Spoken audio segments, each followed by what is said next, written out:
the new coach of Marty Fish. Tell us how that came about. Well, you know, Marty and I have been good friends for a long time. We played doubles together in the 2010 season, and you know, I got kind of in tune with his game, and he always felt that, you know, I had a good look on what his game was like and how he should play. And this year after the Australian Open, he called me just to see what my plans were as far as, you know, my doubles playing and so forth. He knew that I was slowing down a little bit, spending more time with my family.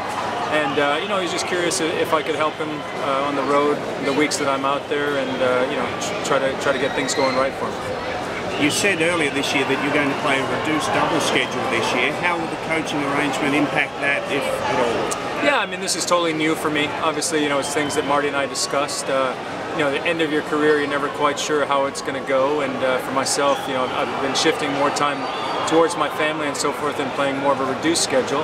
And so far, you know, it started in Indian Wells and here, and I was able to play doubles at both events. You know, didn't do as well as I would have liked, but the good thing is Marty's playing great tennis here in Miami, and you know, so we're going to try to make it work. And you know, I think it's a transition that can work well. When deciding whether or not to coach Marty, you must have consulted with your family. I'm sure you would like to spend more time at home, but how will that impact family? Yeah, I think it works because, you know, Marty's a great player. He doesn't need a coach there every single week, and you know, he understands that we're going to do it for a certain amount of weeks, and you know, hopefully for my sake, I'll get to play doubles in those weeks as well. So, you know, we can make the balance work.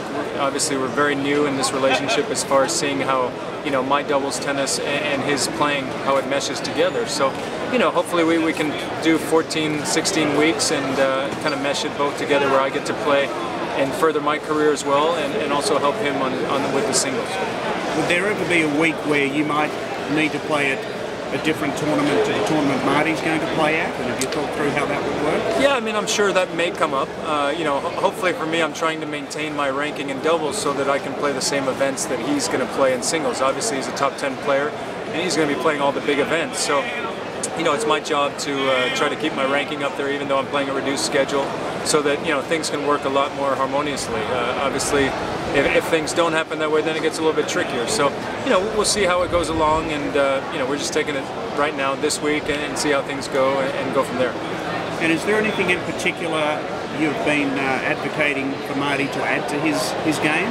No, like I said before, Marty's a great player. You know, he's had great coaches. David Nankin coached him for a long time. Jay Berger, the USTA system. You know, he's had great coaching. He's a great tennis player, and you know, it's just a thing where I reiterate a few things, and obviously I think there's things I can help him with. And you know, he's a great learner. He's very educated. He wants to get better, and even though he's at a career best ranking, he still feels that there's a lot of good tennis left out there. So, you know, it's fun and it's exciting.